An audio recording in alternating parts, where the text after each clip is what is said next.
My baby child is so different than the other two because I was so tired. By the time I got around to her, I was beat down. And I was tired. And I let her do whatever she wanted to. And I've heard old women say 4, 5, and 6 raise themselves. I bet they do. I bet they do. Because I've let her do whatever she wanted to. I was so on top of my game with those first two. I was like flashcards. You're going to make 100 on that spelling test. And I was up in school, I was room mom, and I was taking yogurt and muffins, and I was all up in everything. That third one came along, and I was like, can she read?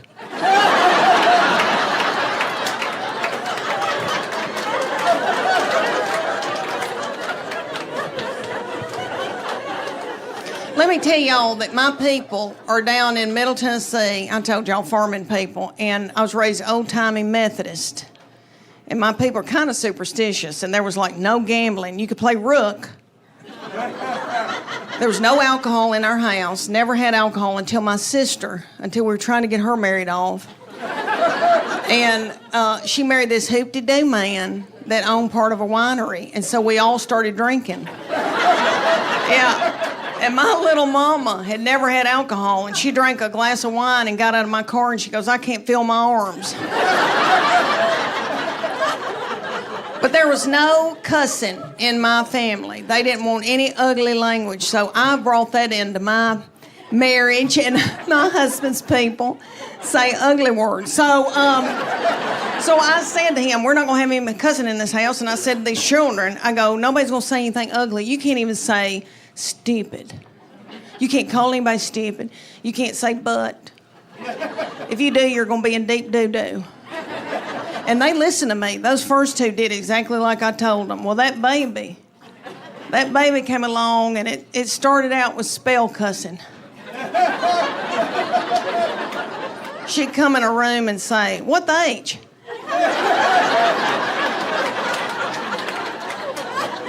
And then it went on to, what's up, mofos?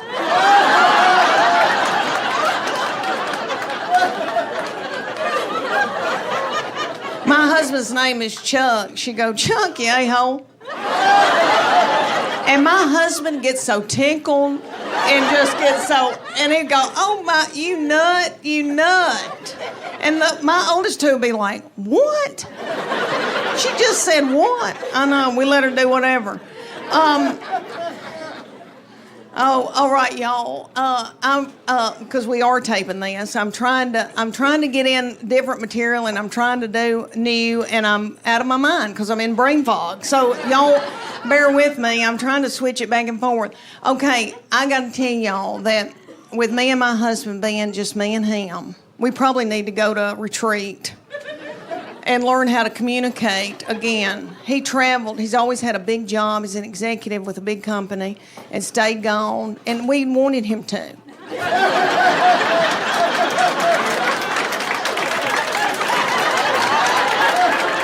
I'd be like, your daddy's coming home. Clean up your room. Everybody, dude. I mean, we had a ball when he was gone, honey. My husband's smart in math. Anal retentive, type A, hunter and a gatherer, can kick a door in. I like that. Very, very introverted, very quiet, but very, very smart. And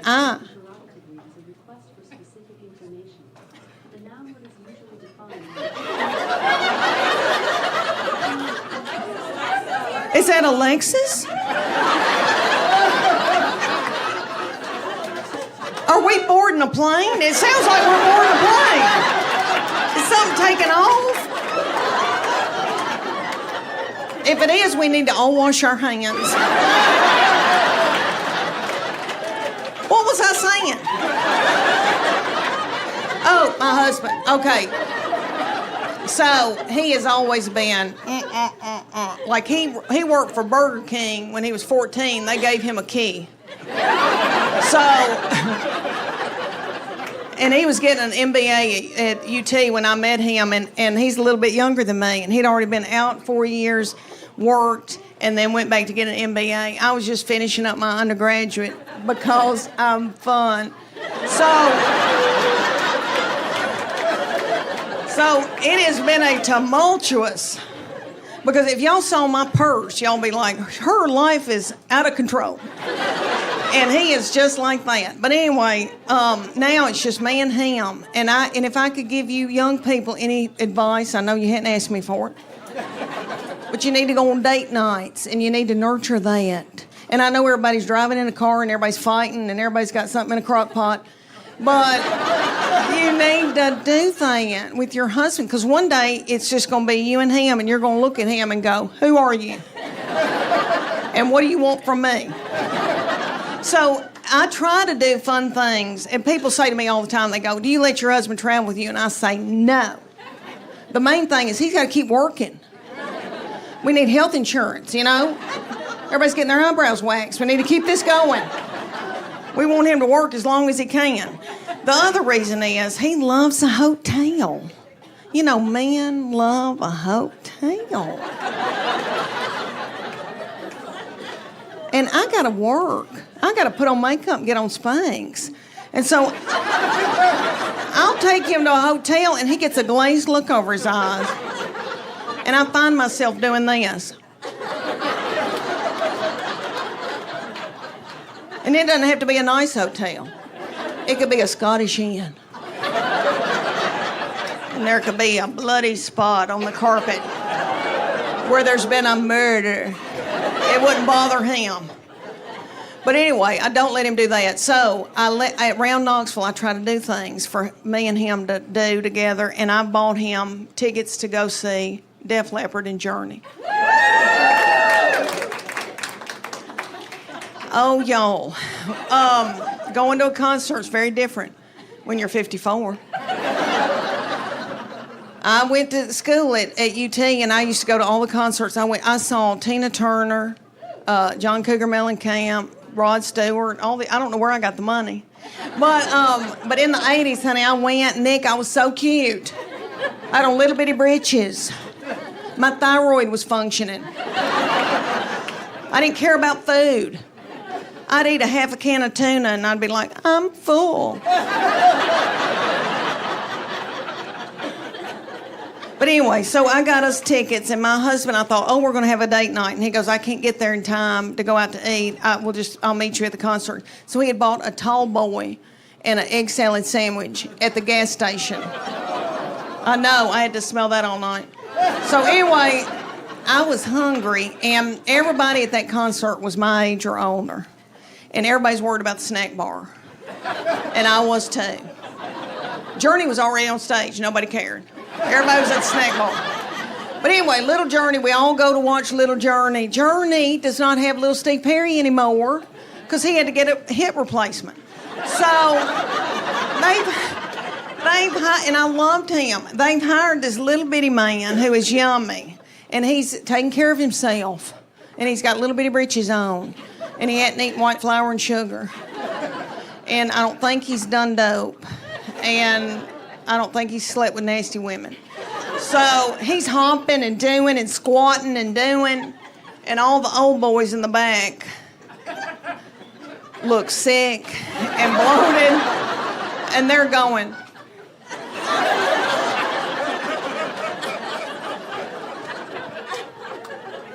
But anyway, they were good, and we watched them. Then little Def Leppard came out. Have y'all seen Def Leppard? Still could sing like nobody's business. But that little man came out. Oh, that little man came out. And his little hair was down to here, and you could see through it.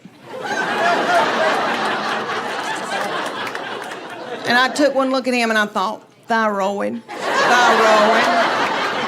Because I've got it too. My hair's thinning too. And that little bitty thing's legs were that big. I've never seen legs that tiny on a man. Frail. And he propped it up on a little... And he'd do... And then I noticed there was a hump right here, and I thought, what's that hump? Oh, hernia. He's got a hernia. And I know because I've had one. And he hadn't had time to get a mesh put in it. I've got a mesh. Anyway, he started singing, "Put Some Sugar on It." And my very quiet, introverted husband stood up and then sat back down. We had a ball. They were wonderful. And then we walked out of Thompson Bowling Arena, and everybody was walking like this. Because everybody's got plantar fasciitis. I've had it. Yeah. Inflammation in our feet. Y'all know what causes that? White flour and sugar. Let me tell y'all, about 2 months after that, I got us tickets in Nashville to go see Hart and Joan Jett. I know, little Joan Jett. It was probably about 100 degrees, and it was outside, and it was hot and sweaty and humid. Little Joan Jett comes out in leather. And let me tell y'all, she's the size of this glass, Joan Jett.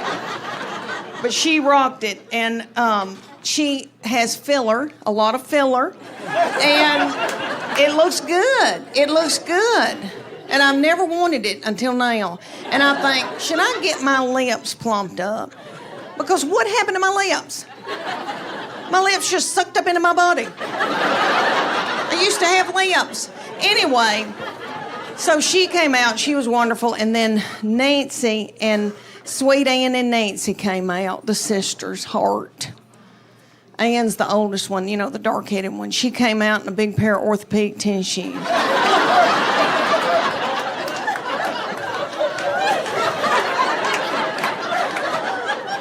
That's how she looked. You could tell she was hot and it felt good, and she was pissed, and she had on a long-sleeve dress, and I get it, I don't want to show my arms either. She had on a long-sleeve dress. It was 100 degrees in Nashville at night, humid, sweaty. She had on pantyhose with those big orthopedic, I know, and I thought, what in the world? And then I thought, compression. She's got on compression hose.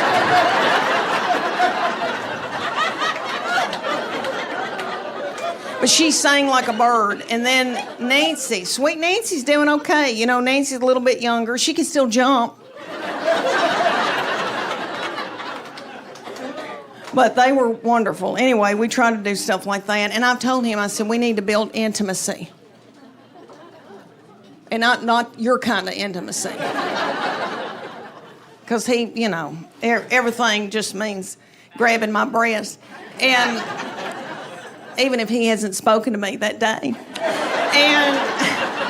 And I said, I need you to speak to me. And I need you to listen to me. And I need to be able to share with you things. And then the nasty stuff can happen if you listen to me. But he goes, what do you want to tell me? And I said, I got to tell you something's going on with my bladder.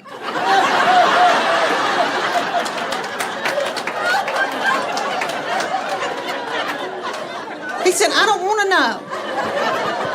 I don't want to know. And I thought, that's odd, because I've had your children. And I went through a lot, you know. I had 3 babies 2 different ways. And that first baby was an emergency C-section, and I remember being in the operating room and scared and young, and my husband looked at me. He was sitting there watching it, and he said, oh, my gosh. What do you think's easier to raise? I mean, just yell it out. Boys or girls? Boys. Boys. Every once in a while, a little frail woman will yell, girl. And she's probably being threatened. But anyway, no. We love our girls. I love my girls. I truly do. And I know that when I'm in the nursing home, they'll be the ones to come and pluck my chin hairs. Because my boy will be off with his wife and her people. Because he said to me, he brought her home and he said, you got a terrible look on your forehead. And I said, oh, it's nothing against her. It's just I'm jealous because I thought you would only love me. I know that's twisted. I know it is. But he was the best thing that ever happened to me. All right, my kids all yell at me, and my husband, everybody's in a bad mood all the time, and he's the only one that's never fussed at me. And he was just the sweetest child growing up. And so when he said he was going to marry somebody and move off, it was awful. But let me say that I love her. And they live near us. And she's like another child to me. And it has been a blessing. She is very sweet and has forgiven me for my forehead looks. But anyway, but he said to me right before they got married, he goes, Mom, she's going to be my immediate family. You're now my extended family. He said, Mom, that's biblical. I thought, why did I show him the Bible? Let me tell y'all about him. He's an old soul. Have you ever met anybody that was an old soul? He was born an 80-year-old man. He has had a garden since he was in 6th grade. He plays the mountain dulcimer and the banjo. He woodworks. He makes spoons.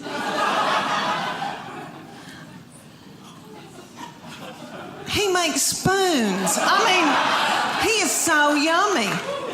All right, his favorite music is gospel bluegrass. His favorite, oh, well, no. Okay. Ding-a-ding-a-ding. All right.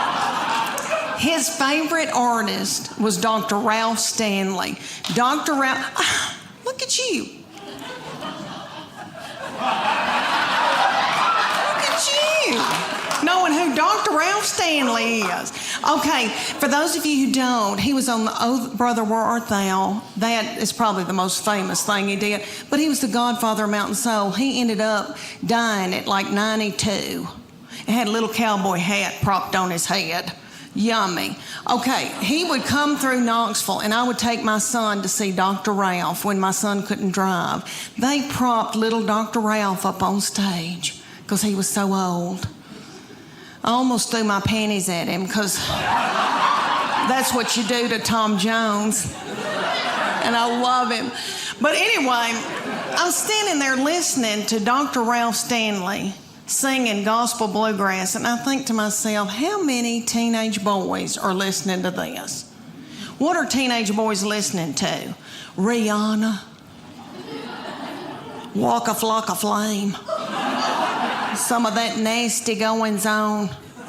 I thought, wouldn't it be funny if I had to yell at my boy, turn that gospel bluegrass down. You're out of control. If I hear I Saw the Light one more time,